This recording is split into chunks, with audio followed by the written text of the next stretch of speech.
मैंने अभी अभी अपना विश्वास यीशु में रखा है, अब आगे क्या है। प्रियो, बधाई हो, आपने एक जीवन बदलने वाला निर्णय लिया है। शायद आप ये पूछ रहे हैं, अब आगे क्या, परमेश्वर के साथ में अपनी यात्रा कैसे आरंभ करें। हम आपको 5 कदम बाइबल से बता देंगे जो आपको प्रभु में आगे बढ़ने में मदद कर सकता है। पहला है, ये निश्चित करें कि आप उद्धार को समझते हैं। पहला यूहन्ना 5:13 हमें बताती है, मैंने तुम्हें जो परमेश्वर के पुत्र के नाम पर विश्वास करते हैं इसलिए लिखा है कि तुम जानो कि अनंत जीवन तुम्हारा है।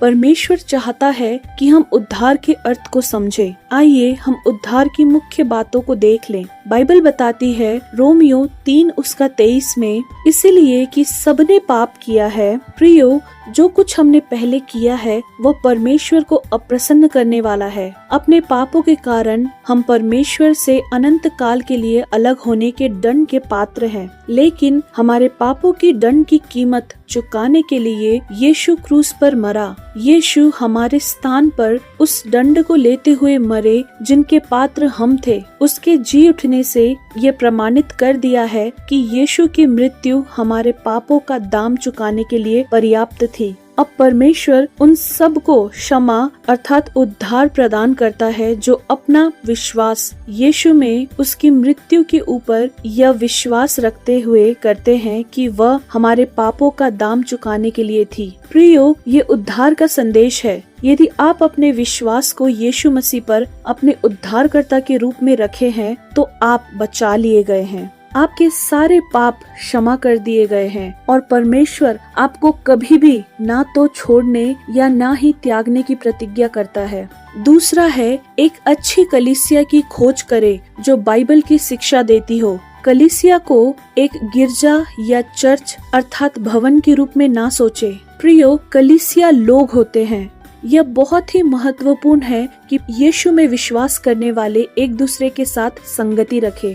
यह कलीसिया के प्राथमिक उद्देश्यों में से एक है। अब जबकि आपने अपना विश्वास को यीशु मसीह में रख दिया है तो हम आपको अधिक जोर देकर प्रोत्साहन देते हैं कि आप अपने क्षेत्र में एक बाइबल आधारित विश्वासी कलीसिया की खोज कर ले और वहाँ के पास्टर जी से बात करें कि यीशु मसीह में अपने नए विश्वास के बारे में उनको परिचित कराए। प्रियो, कलीसिया का एक दूसरा उद्देश्य बाइबल की शिक्षा देना है। आप परमेश्वर के निर्देशों को अपने जीवन में कैसे लागू करना सीख सकते हैं। बाइबल को समझना एक सफल और सामर्थी मसीह जीवन यापन करने की कुंजी है। 2 तीमुथियुस 3:16 और 17 कहता है, संपूर्ण पवित्र शास्त्र परमेश्वर की प्रेरणा से रचा गया है और उद्देश्य और समझाना और सुधारने और धार्मिकता की शिक्षा के लिए लाभदायक है, ताकि परमेश्वर का जन सिद्ध बने और हर एक भले कामों के लिए तत्पर हो जाए।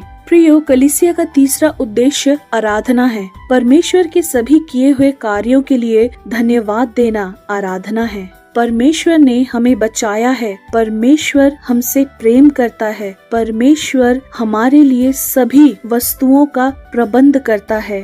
परमेश्वर हमारा मार्गदर्शन करता है और हमें निर्देश देता है। हमें क्यों नहीं उनका धन्यवाद करना चाहिए। परमेश्वर पवित्र, धर्मी, प्रेमी, दयालु और अनुग्रह से भरा हुआ है। प्रकाशित वाक्य 4:11 घोषणा करता है कि हे हमारे प्रभु और परमेश्वर, तू ही महिमा और आदर और सामर्थ्य के योग्य है, क्योंकि तू ही ने तो सभी वस्तुएं सृजी और वे तेरी ही इच्छा से थी और सृजी गई।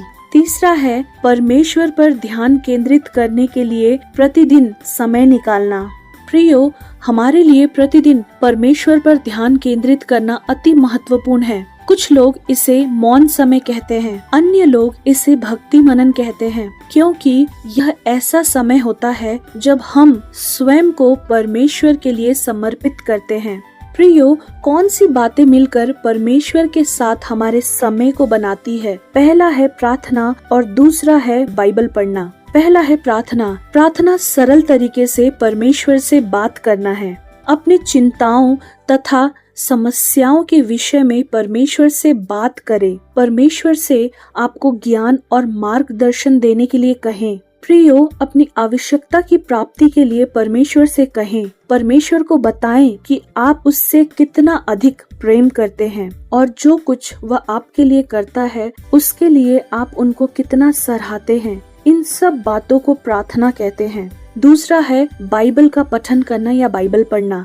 प्रियो, कलीसिया में या संडे स्कूल में या बाइबल अध्ययन की कक्षाओं में बाइबल की शिक्षा लेने के अतिरिक्त आपको स्वयं के लिए भी बाइबल पढ़ने की आवश्यकता है। बाइबल में एक सफल मसीह जीवन यापन करने के लिए वह सारी सामग्री दी गई है जो आपको जानने की आवश्यकता है। इसमें परमेश्वर का वह मार्गदर्शन दिया गया है कि कैसे सही निर्णयों को लिया जाए, कैसे परमेश्वर की इच्छा को जाने या दूसरों की देखभाल कैसे करे और आत्मिक विकास कैसे करे। बाइबल हमारे लिए परमेश्वर का वचन है। हम अपने जीवन को आवश्यक रूप से किस तरह से यापन करें या किस तरह से बिताएं, इसके लिए बाइबल परमेश्वर के निर्देशक पुस्तक है जिसे कि वह प्रसन्न हो जाए और हम संतुष्टि पाएं। चौथा है ऐसे लोगों से संबंध विकसित करें जो आपकी आत्मिक सहायता कर सकते हैं। पहला कुरिन्थियों 15:33 हमें बताती है कि धोखा न खाना,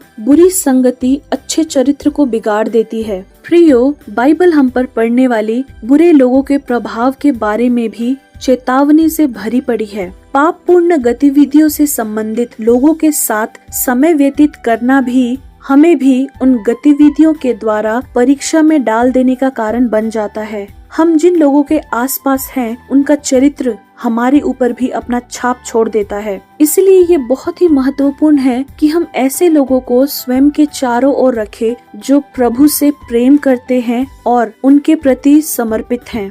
एक या दो मित्रों को शायद अपनी कलीसिया में खोजने का प्रयास करें जो आपकी सहायता कर सके और आपको प्रोत्साहन दे। अपने मित्रों से कहें कि वे आपके खाली समय, आपकी गतिविधियों और परमेश्वर के साथ आपकी चाल के संबंधित में आपको जवाबदेही बनाए रखे। प्रियो, इसका ये अर्थ नहीं कि आपको अपने सभी मित्रों को छोड़ना होगा जो यीशु को अपने उद्धारकर्ता के रूप में नहीं जानते। उनसे मित्रता निरंतर बनाए रखें और उनसे प्रेम रखें। बस सरलता से उन्हें जानने दें कि यीशु ने आपके जीवन को बदल दिया है और अब आप उन सभी कार्यों को नहीं कर सकते जो पहले किया करते थे।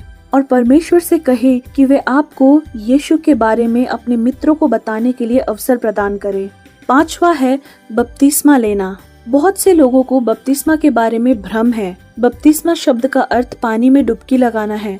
बपतिस्मा यीशु में अपने नए विश्वास और उनका अनुसरण करने के आपके संपूर्ण को सार्वजनिक तौर पर घोषित करने का एक बाइबल आधारित तरीका है। पानी में डुबकी लगाने का क्रिया यह दर्शाता है कि हम यीशु के साथ गाड़े गए और पानी में से बाहर निकालने का क्रिया यीशु के जी उठने का चित्रण है। बपतिस्मा लेने से स्वयं को यीशु की मृत्यु, उसके गाड़े जाने और जी उठने के साथ पहचान कराना है। रोमियो 6:3 और 4 में। प्रियो, बपतिस्मा वह नहीं है जो आपको बचाता है।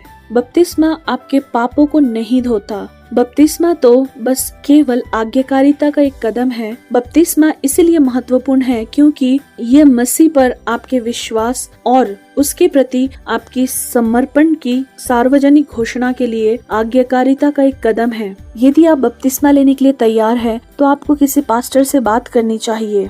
प्रियो, ऊपर दी गई बातों को आप अधिक ध्यान से करें ताकि आपकी मसीह जीवन और भी आशीषित हो। प्रभु आप सबको आशीष दे। आप सबको जय मसीह। अगली वीडियो के साथ हम फिर मिलेंगे। तब तक देखते रहिए मसीह नेटवर्क चैनल।